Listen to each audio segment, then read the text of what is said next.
Get ready for a no BS approach to health and fitness. This is NBS Fitness Radio.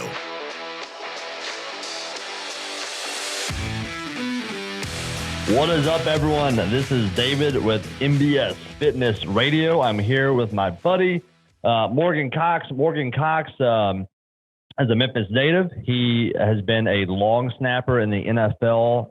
He's in his 11th or 12th season. 13th season, that gum. In his 13th season in the NFL. I barely keep track anymore. He was 11 years with the Ravens. He's now in his second year with the Titans. Morgan and I went to high school together, and then we have been working together in the off season for 4 years now. We kind of mirror each other in our family dynamics, in that we both have 3 kids, 2 boys, and then a little daughter, and they kind of go alternating years. So Morgan had his first, I had my first, he had his second, I had my second, then I beat him on the third. You beat me on the third. And so today we're going to talk about athletic development, and specifically with regards to like how we kind of envision it with regards to our kids. So like, I think where we are in our lives, we have a little bit different perspective. You are a professional athlete, have been doing athletics like your entire life. My background is a sports development coach, so I've been involved in developing athletes basically my entire adult life. And so I think we have a unique perspective when it comes to, and we're also dads, right? So we have a little bit of a unique perspective probably when it comes to like athletic development. So that's kind of what I wanted to talk about today. So first, Morgan, why don't you kind of give a little history on like what your training looked like? Mm-hmm. You mean like my athletic development over the years?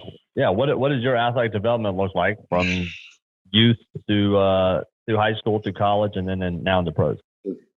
Yeah, so I mean, young age, I did all the sports.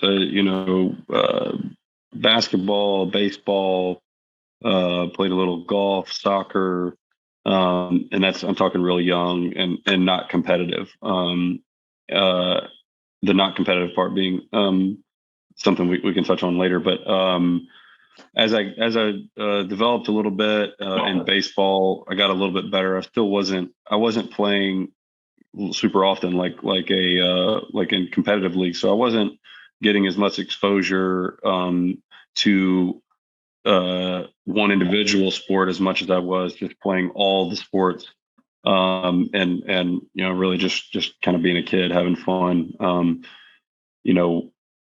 When I was coming up through sports and developing and stuff, the 2 things that my parents would say to me after games was, did you have fun, and did you try your best? And then they would emphasize how much they love me. And so, and I always had my mom and dad they always showed up. They were always there. My dad was at my first football practice when I was in like 5th or 6th grade. And then, and my grandfather would always show up. So it was always a family affair. And then same thing with my brother and my sister when she dabbled in some basketball. Then, as I started playing football a little more seriously, I played baseball again. I'm a proficient thrower, proficient catcher, proficient, hitter of baseballs. I never could hit a curveball. So I never got good enough to do that. But what position did you play in baseball? I was first base, and I played a little bit of outfield. I played a lot of church league ball, so I had exposure to it, but I wasn't. I wasn't even playing, 2 or 3 times a week. I was playing, and on Saturdays and stuff. And to me, that was what was fun. I got to play with friends. Same thing with basketball. As I got into high school, I didn't make the basketball team. To this day, I don't claim to be a very a great athlete by any stretch. And in high school is the same kind of deal. I didn't make the basketball team. So me and a bunch of friends, we played church league ball, and had a great time doing it. I mean, that to me, I look back on those memories, and those are as special to me as, playing for my high school team or whatever, because that's what I was exposed to. But playing high school football to me was special because I got to be on the team. I got to develop lots of different talents and stuff. And in football, to me, it kind of incorporates so many different sports. And we can dive into that a little bit more. But obviously, as I started to see, the kind of the horizon was, hey, you're going to be a long snapper, when you leave college. Obviously, my focus went on that, and I'm much more specialized. But even within that specialization of long snapping, I'd have other skills like blocking and running and tackling, which I dabble in occasionally during a season. So Once a year. Once a year. So no, it was. I look back on my athletic career, I guess, for all the way back, and think I played a lot of different. I dabbled in a lot. So What? Yeah, so you're a multi-sport athlete. Did you play high school baseball? no, I tried out, and I blame it on the flu. I had the flu the week of tryouts. It wasn't the flu. It was I just wasn't good enough. But Coach Hines came to me after tryouts and said, he kind of let me down easy. Morgan, I appreciate you coming out and trying hard and stuff, but I really think football is your future. And we had no idea at the time how true that was, but he was right, and I took it as well as I could. I mean, it was. I still went and played church ball. I still played on those Saturdays and got to have fun and hit 55-mile-an-hour fastballs and stuff like that. But I had a great time, and Coach Hans was right. Football is my future. So in college, was there a shift? Were you able to play? I mean, I know for us, like, we couldn't play intramurals or anything in college. So, like, for me, college was kind of my first shift into single sport athletics. Like I said, I played multi-sport all the way through high school. The college was the first kind of shift into like singular sport focus. Mm-hmm. Is that kind of same for you? We actually don't know. I actually to this day don't know if we were allowed to play intramurals, but I did play intramurals. I just didn't, again, I kind of go back, like, I just didn't want to give up that, those skills that I'd learned over the years. And by skills, I don't mean that I was an expert by any stretch, but I've always viewed sports as a way to enjoy something with friends, be a part of a team, that kind of stuff. I've never viewed it in the sense that it worked out this way, but I've never viewed it in the sense that, like, I would take it professionally, and I think that's what's helped me enjoy the journey so much, is because I get to go in that locker room and enjoy the well, now men in the locker room, and enjoy the camaraderie that we have after we win a game, after we have a tough training session, after we have a tough practice.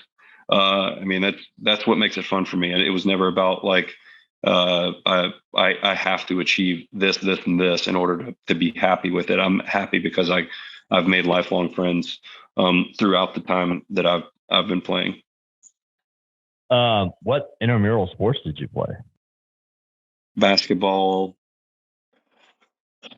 I think I played a little bit of football, or maybe I helped with it. I can't remember. But then and I played some softball, baseball, okay, stuff too. Yeah. Dang. Okay. Yeah. It was a big no for us. There's like, oh, really? You cannot play. Not to say that guys were playing. Oh, I think guys were playing intramural basketball, and I think someone like broke their ankle, and then that was like no more intramural sports. Yeah.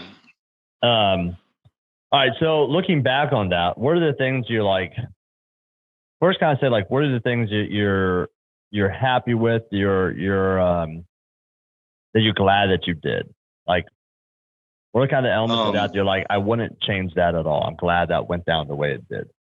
Yeah, sure. I think what I tell people about football is I personally don't think that you need to play. I mean, we just had a team meeting. I don't think you need to play football like from age 10 in order to make it in the NFL.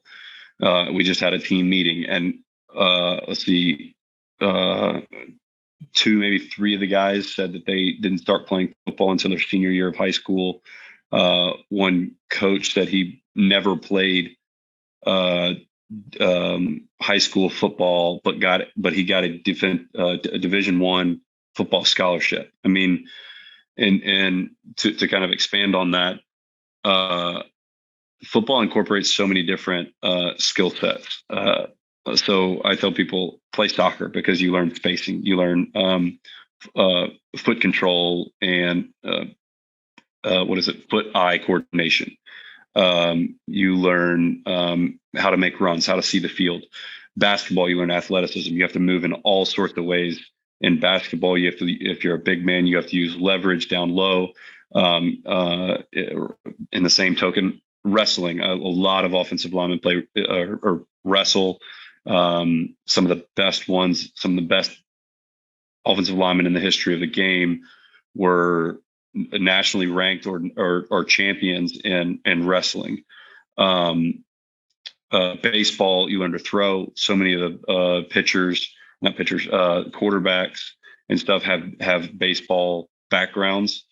Because you learn that flexibility, you learn the follow through, you learn the acceleration through the throw. You learn catching again, hand-eye accuracy, hand-eye coordination. I mean, you can very quickly figure out who played baseball and who generally learned to throw on a football team. I mean, some of the best athletes you'll ever see move in space are on a football team. Yet you put a baseball in their hands, and you would think that they're 5 years old just learning how to figure it out. They've taught their body a certain way to move for so long, and they've never learned that turn your shoulder, rear your arm back and throw it that way. So like, somebody like me is kind of a jack of all trades, master of none, to a degree, technically master of one. But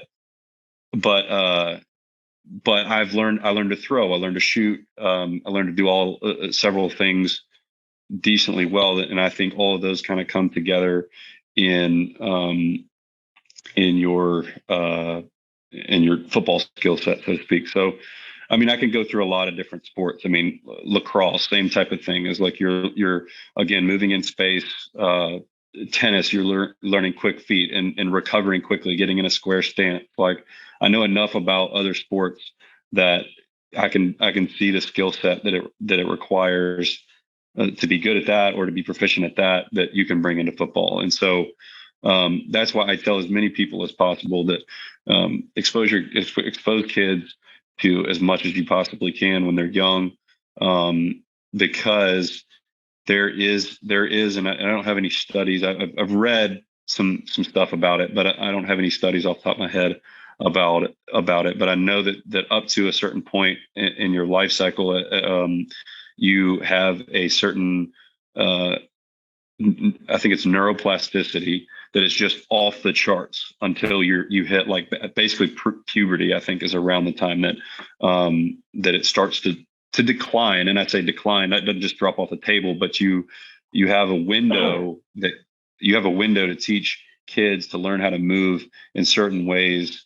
That's the best time that they're going to work the least amount,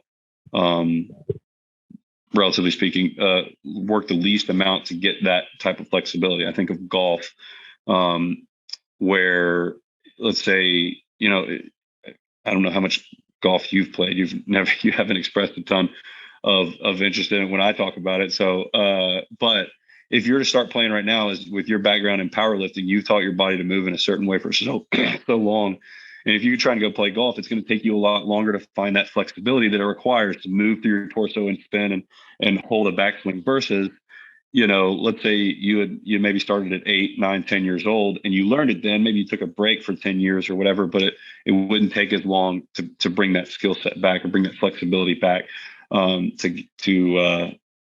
be good or whatever, to recover. So that's why I say expose as much. And yeah, so eventually specialization kind of takes a role in being great at a specific thing, but exposure.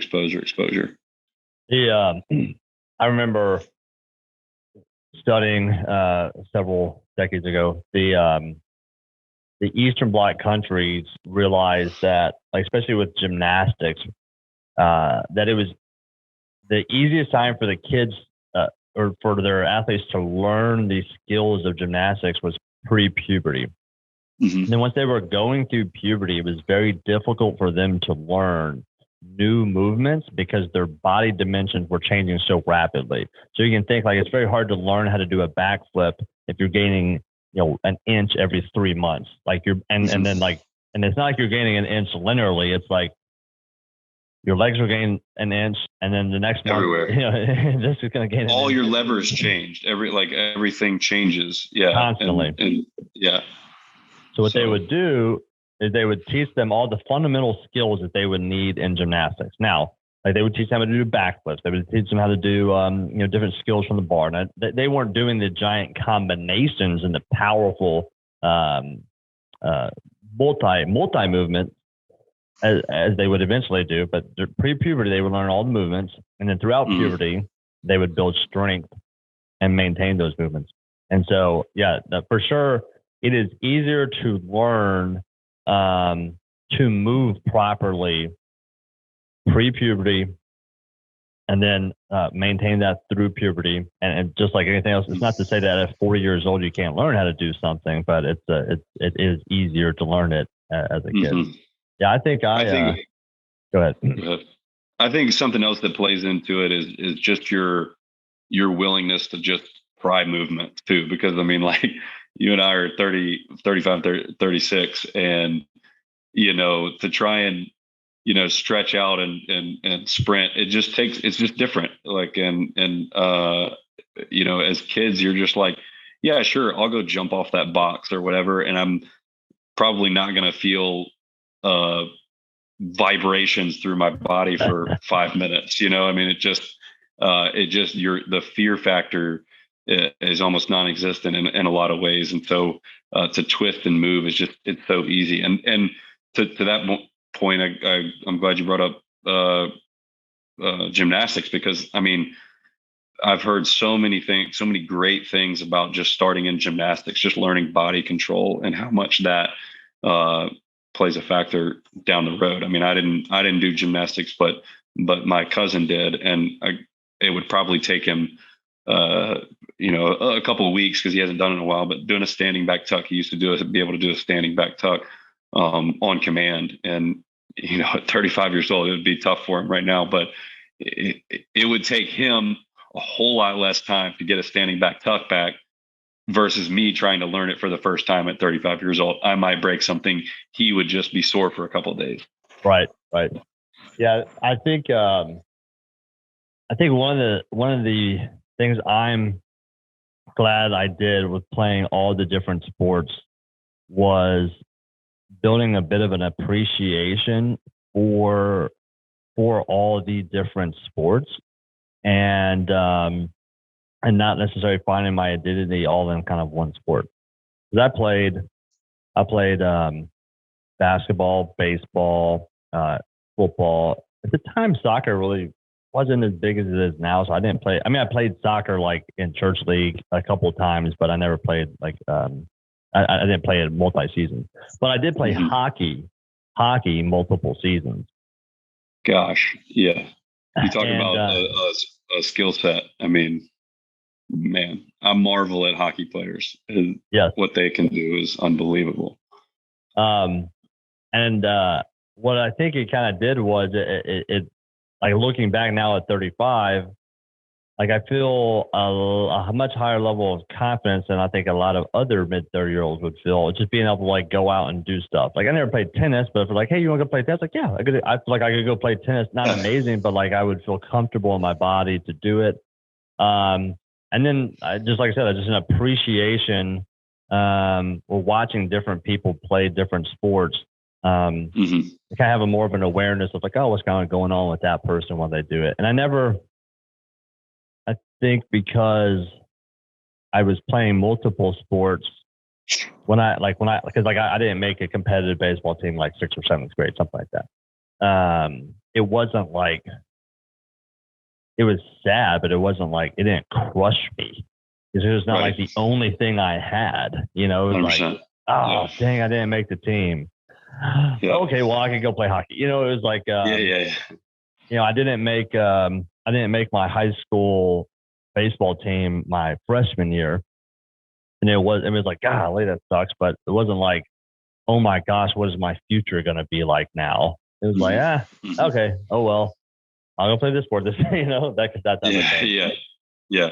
I think I somewhat touched on that before is like Coach Hines said, you know, high school team's not for you. And it's like, okay. Like, I'll move on and just try and I'll find something else that I've done, or at some point, you know, if I'd focused entirely on and committed everything to baseball, that would have probably crushed me. Yeah. You know, and for some people, it like a Michael Jordan getting cut from your freshman high school varsity team, you know, might create the drive to become the greatest basketball player in the entire world. But, you know, from basically everybody else, you know, it's a tough blow to take. And so yeah, I agree. Just having something else to fall back on, so to speak, or just not finding your identity in that one thing. Yeah. Now, and burnout is a real thing. I mean, for sure. Cool. Okay. Yeah. So that what are some things now of all that, what would you change when you look back where you're like, I kind of wish I had done that a little bit? It would be something like, I wish I had gotten coached more in golf, to be honest with you. Like I look at my kids now and we kind of want them to be coached in sports or skills that they'll be able to use for the rest of their lives. I'm going to play golf until I'm 95 years old, if I make it that long. And so learning, Daniel's 5 right now, I would love for him to have 90 years of golf because he can play 90 years of golf. I'm the 0.001%, maybe, I don't know how many zeros it is, of people that get to play football until they're 30. I'll be 36 this year.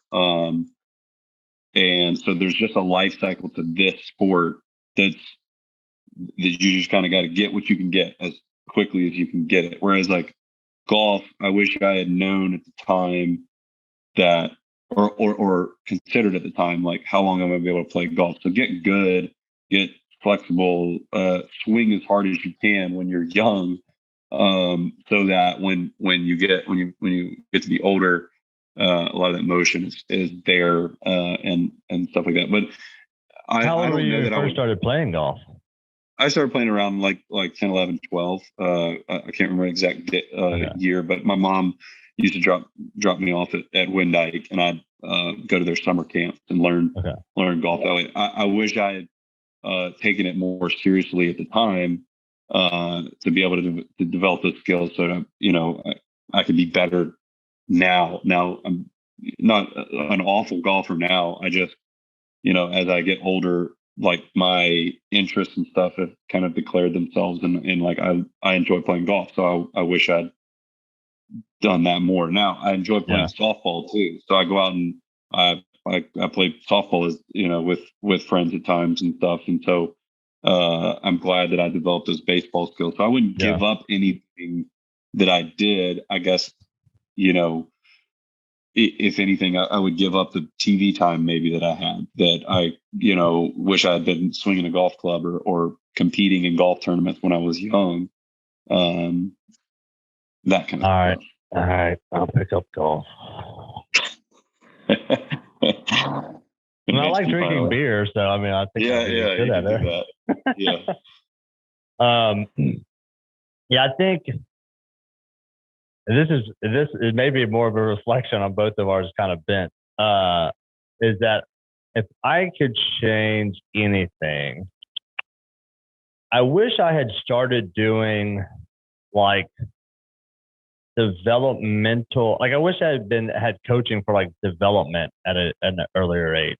Like I had sports development skills. Yeah. I went to ACBHS weightlifting camp in like 7th grade. I remember they had that, but it was not. But now looking back, I'm like, it's not really a development camp. Like I wish I had been introduced to some of the weight room stuff at an earlier age under supervision. Because like I started doing weight training on my own just from like literally reading bodybuilding magazines. So like when I look back, like my intro to athletic development was like me just doing like bodybuilding exercises all through high school. And I mean, I put on a lot of size, but I'm like looking back, I'm like, I could have put on that same size just by eating the way I did. What if I had actually like squatted, benched, deadlifted, and done pull-ups and stuff instead of doing like pec flies and bicep curls? I'm like, I probably would have been a heck of a lot better overall athlete. Right. Had I spent my time actually doing some of that kind of stuff. Sure. I think something you said too would be that's so important is like proper supervision. I mean, when you and I started working together 4 years ago, you taught me how to squat properly. I was 32 at the time, and like, and it's not that I didn't have like good supervision over the time. I mean, I've been through professional sports. You know, I mean, you called the University of Tennessee a professional sports. You know, I had professional coaches that watched me squat for years and sit in, you know, a back extension, and I've always wondered why my back always hurt. But then I come in, and I mean, our first day one, you're doing that wrong.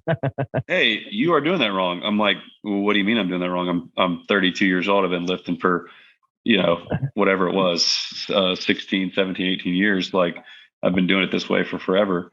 And so again, like you, we're one of the only animals on Earth that loses mobility as we get older. And you wonder, like, you know, obviously it's sitting in chairs, that kind of stuff, but like having that kind of mobility and keeping that mobility in the proper ways to move when you're young, and just once you understand it when you're young, you can recognize any kind of imbalances or problems that you have as you get older. Yeah. I think the benefit of me kind of being in the weight room all the time young was like I just have gained more experience over a longer period of time, and have like just a knowledge and awareness of stuff. But like same thing, like the big chunk of that early period was completely unsupervised and me figuring shit out on my own. And you're like, okay, well, if I got to where I got just making shit up on my own, what would have been the case if I was coached by myself, you know, at the time? And then we like with some of the kids that we work with, you know, you'll see them. I mean, they'll double their squat, their bench, and the deadlift in like 2-year period. Just thinking like Adam Wickham, like I'm like, gum, like, man, like you went from being like kind of a okay high school, relatively strong kid to be like a freaking monster in 2 years. What would happen if you'd done that, started that in 8th grade or 7th grade? You had 6 years of it. So I think that's like, as being a strength coach, like that's my, that's kind of my like that's my like art project where I'm just like, what would perfection look like? If we started this in like 7th, 8th grade, like what was that? Of course, I can't get anyone to like bring their kid in 7th grade and train. Yeah. They're like, Yeah, no, he's got 100 baseball games this week, and the next week he's got another 100, so he can't train. And you're like, Well, and another one of the myths that I bought into when I was really young is, in 6th, 7th, 8th grade, because I was afraid to lift because of this kind of myth that it would stunt my growth and all this stuff. And so but like you and I have talked about it before, is like if you start learning it at a young age, and we're not talking about putting 400 pounds on a 6th grader's back. You're talking about, I mean, I've gotten as much out of air squats this year in a lot of our classes as I would putting a bunch of weight on my back. So like you're not talking about, and kids can do pull-ups and jump rope and stuff. It's not that they have to power lift at 6th, 7th, 8th grade. You might introduce those movements to them, but like a triple extension, pulling stuff off the ground. You talked about deadlifting and pulling stuff off the ground as being a basic skill that you have in life, and just learning, the proper ways to do that so that you have this foundation early on of this is what it's supposed to look like, and then you just you build and you take off from there. Yeah, I make my kids deadlift. I make them deadlift the kettlebells. I go, see how many times you can pick that up. What would you? So now that you have kids, like, what's your kind of vision for them in athletics? What are you going to like try to protect them from? What are you going to try to introduce them to? I think I kind of touched on it before, is like I want them to be able to build skills that they'll be able to have their whole life, that they'll be able to take into other sports, that they'll be able to involve their friends with, involve their family with. So, and again, I kind of go back, I know I keep going back to golf, but it's one of the things that we've kind of pigeoned to, or picked for, a family activity that we can go into together. And I'm not hating on baseball by any stretch. Like, there are kids that are great at baseball that need to pursue that skill. What I'm kind of touching on is like, I like the fact that golf is something that we can all participate in. We go on a vacation, and you get to play in really cool places. The whole family gets to go out. So like, I'm really big on spending family time together.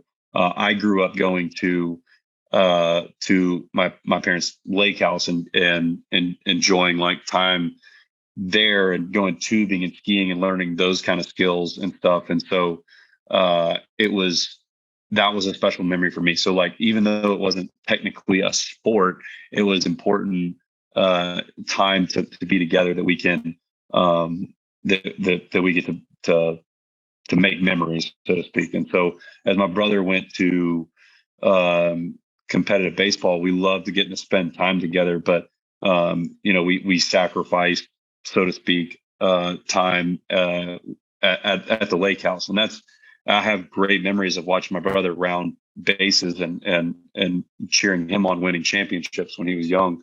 But I think as we go forward, just one of the things, or some of the things that Lauren and I have kind of picked, is stuff that we can spend together and develop skills together as a family, whether it be golf, tennis, basketball.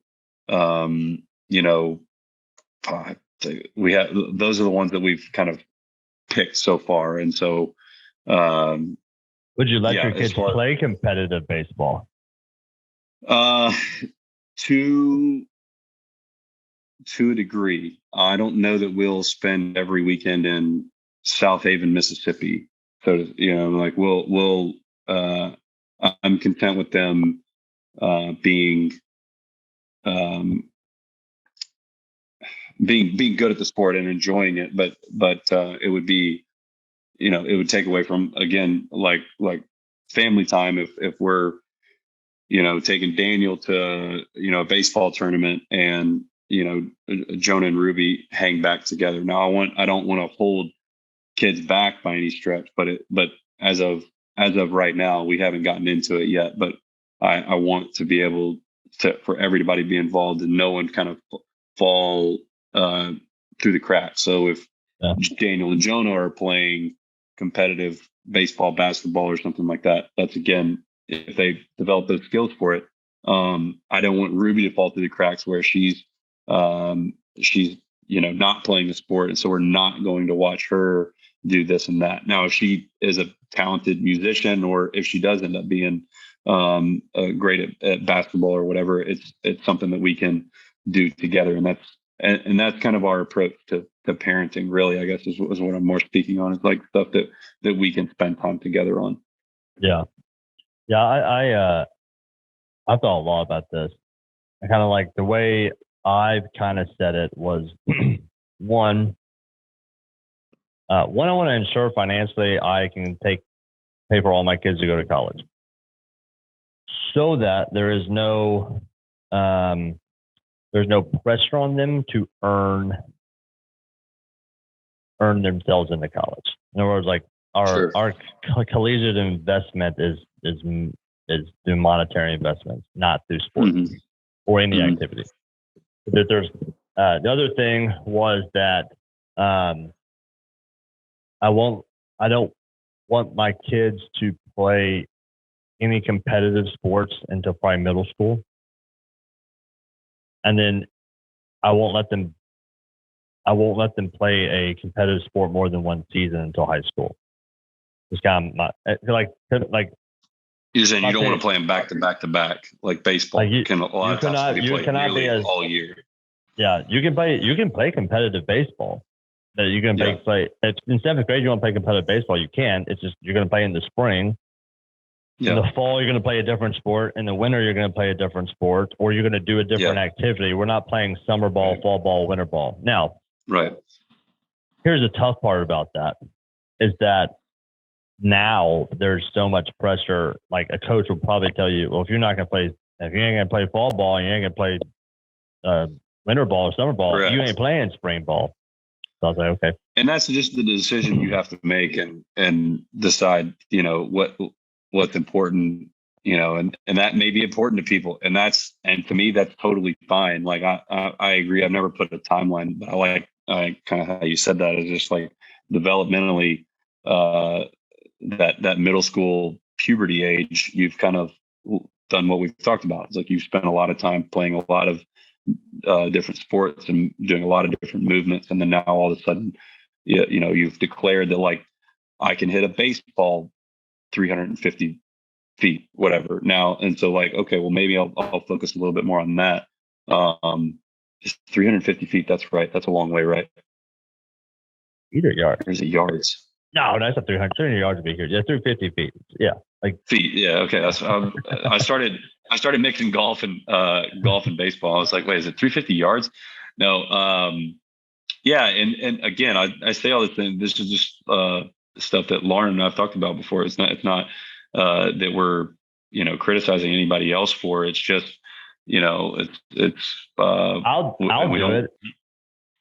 I'll do it for you. Here's the deal, man. Your chances of being a professional athlete is so low. It's so low. And like you said, even if you make it to especially in a sport like baseball, it's like, even if you make it to some level of professionalism, it's like the chance of you being able to do it at a high level for a long period of time and actually make a true career out of it is astronomically low. And so it's and football is special in that way, and that we don't have a development league. You're either here or you're not. I mean, like they're trying the USFL, and we'll see how that goes. But baseball, it is a grind to get to. I mean, you can be a first overall pick, and nobody's going to see you for 2 years. Like, and much less said about the guys that come up through single A, triple A, all that stuff, and the same thing. I mean, golf is a grind. I mean, like you can play college golf and stuff and do well there, but then you're going to start hitting tours and you've got to pay for yourself until you win. It's so hard. And I know I kind of speak from a place of, I guess it's ironic to say that, because like I had no business. I mean, you knew me in high school, played with me, playing on the same field. Like if you had to bet on somebody that was going to play 13 years in the NFL, it would not have been me. I can promise you that. Yeah. And I found a niche of like where I can, fool people long enough to give me a paycheck. Well, yeah, I think it's like, well, when I think of my kids, it's like, one, I want to protect them from finding their identity in the sport. I want them to enjoy sport. I want them to stream their bodies well. I want them to love their bodies for what it can do, but I don't want them to get burnt out. I don't want them to find all of their identity in a single sport. I also don't want them to think that like, this is other foolish things, like sports is a terrible long-term investment for college. Like all the money you're putting into sport, you just put it into you can just put it into bonds, and by the time you get to 18, you're gonna have the money you need. And likewise, it's not really a great investment for wealth either. Like, don't get me wrong, there's plenty of professional athletes that are wealthy, but you can make you can make more money than most professional athletes being a professional in another arena, over a lifetime. Yes, there are people who make absurd amounts of money, but they're few and far between. It's just like this silly idea that like, well, my kid's best chance for college is to go into sport. My kid's best chance at like of like taking care of themselves financially is being a professional athlete. I'm like, it's like that's not the case. That is not the case. That is not the case. Because I mean, even guys that make it to this level, it can be too much for them sometimes. And so like, it might be, that's a nice idea that like, you get to that point, but at the same time, then you get to that point, and some people, they squander the opportunity too. So like, if you're not learning, and I think what you're touching on is discipline. I mean, it does boil down to discipline of, like, have you taught not only athletic skills and athletic prowess, but have you taught it like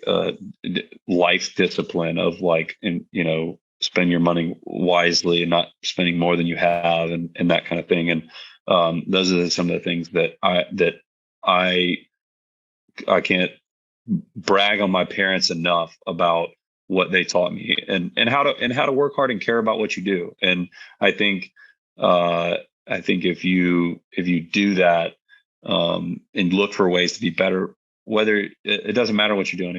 I've heard this saying, and it's cliche, but you do one thing like you do everything like you do one thing, I think is what it is, or maybe it's the other way around. But anyway, you care about, like, you take pride in your work. And I think when you do that, it bleeds into every area of your life. If you're doing the most mundane task, you're like, I'm going to be great at vacuuming this floor right now. Like, I mean, it's just, I'm going to find the best way to vacuum this floor so that there's no way that there's a speck of dust on this floor. And it just, I think when you approach things that way, and you try and be great at that way, you're going to excel in a lot of things. And so I know we're touching on more than sports right now, but it's just an overall discipline of caring about what you're doing. Yeah. In the moment. Okay.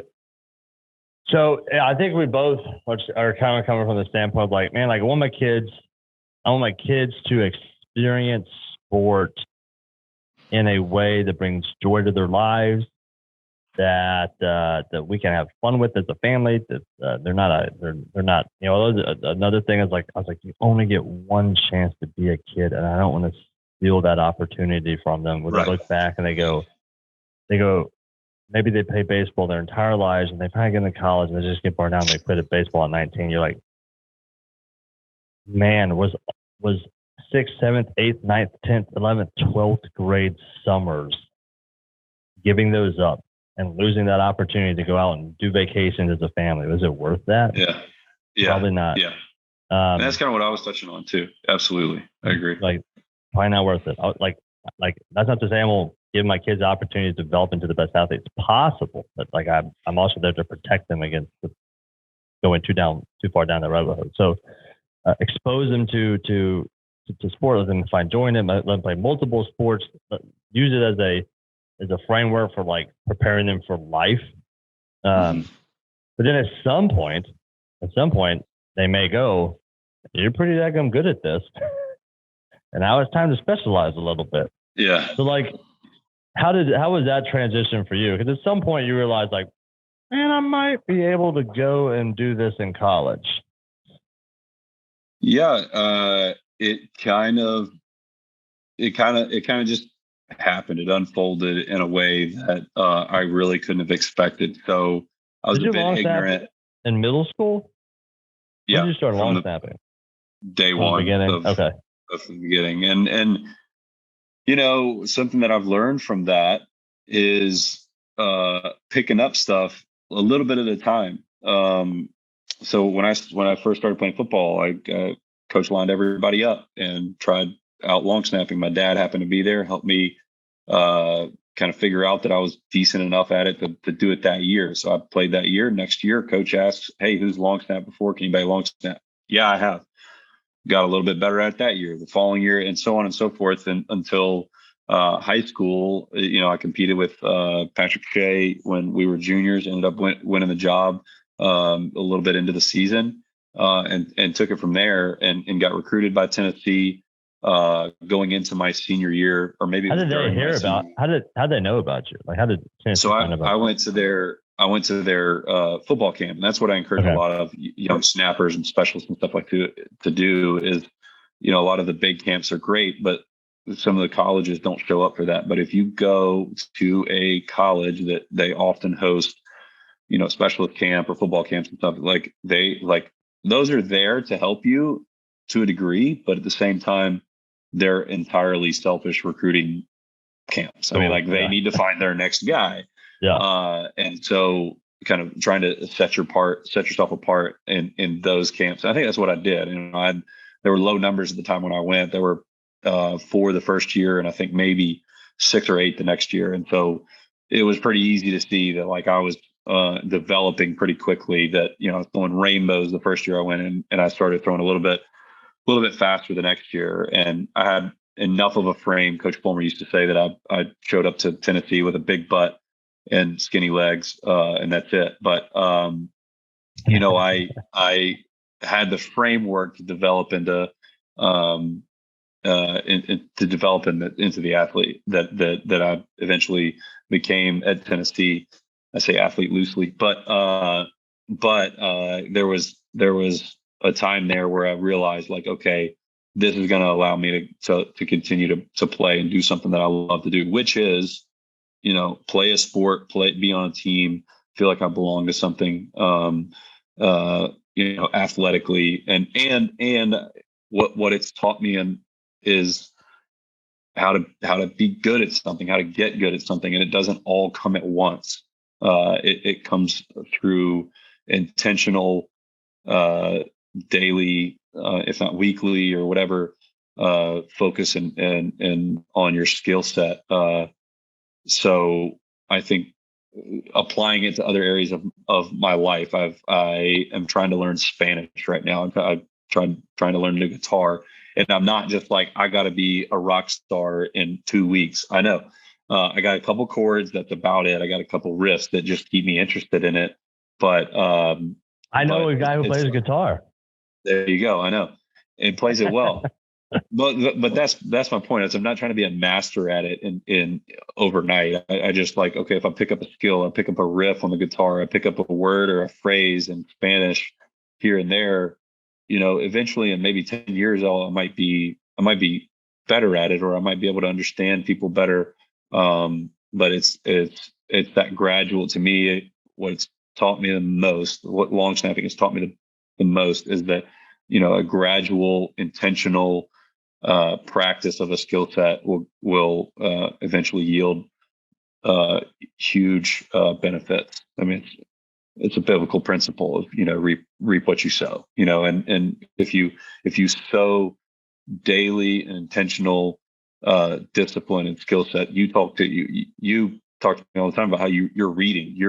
You've gotten so good at reading and at writing over the time that we've been working together, and it's very clear because you practice it very often, and so you're not all of a sudden going to be a great writer. You've gotten good at it because you practiced it and you worked on it, and it's very clear when it comes through for your work.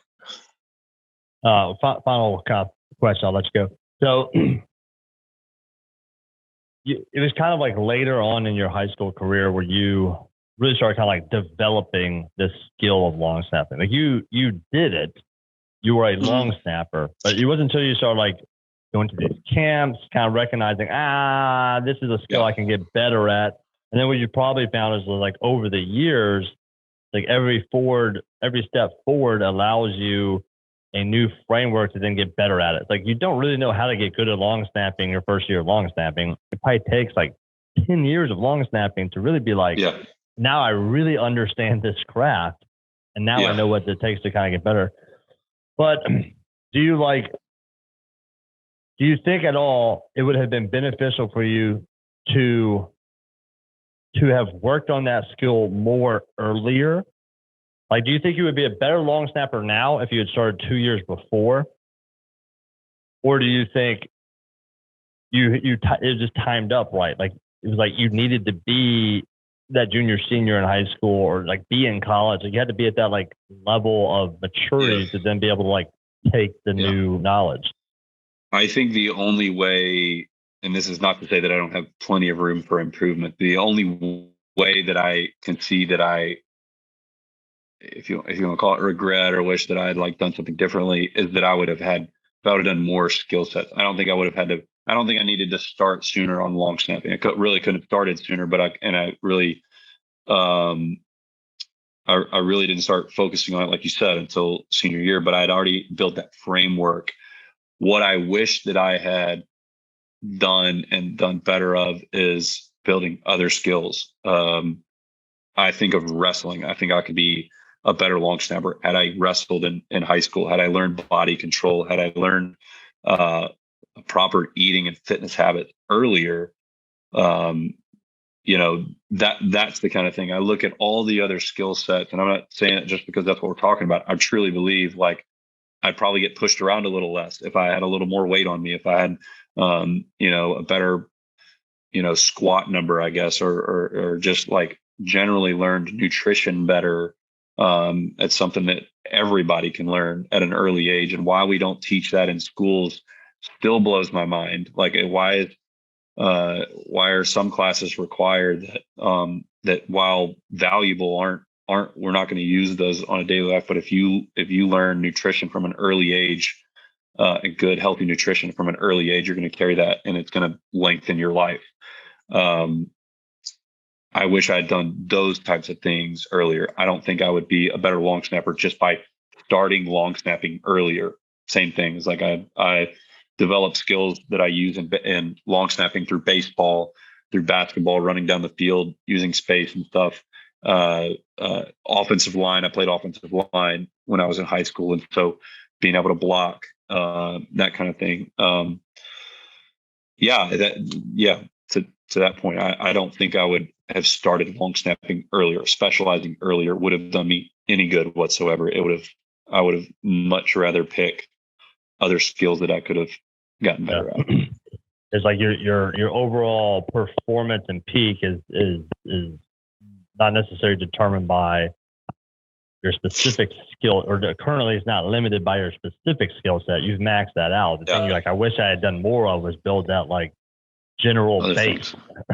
I built that general base better. I would be at a higher level because I've already maxed out the SPP. It's easy to pick on baseball a little bit because it tends itself to be more specialized. But I mean, you look at a pitcher. A pitcher might be able to throw 90 miles an hour or something, but if he had learned early on how to find a better base from the pitching mound, he might be able to throw another 5 miles per hour. So like, again, I'm not trying to pick on baseball, but just learning those skill sets earlier and not getting burnt out on how many baseball games you play, Now, hitting a curveball, that might be the case. Like you might need to practice hitting curveballs as often as possible. But yeah, I again can't emphasize enough. More skill sets, the better. Love it, man. Well, I know you gotta go. I appreciate you coming on to the podcast. Yeah, man. Y'all go have Happy a good practice tomorrow. Yeah. And we'll see you soon, bud. Okay, bud. Enjoyed it. Thanks, buddy. Yeah. Thank you for listening to NBS Fitness Radio. If you enjoyed the podcast, be sure to share it with your friends, follow us on social media, and check out our website at www.nbsfitness.net. Hit the subscribe button and tune in next time for more NBS Fitness Radio.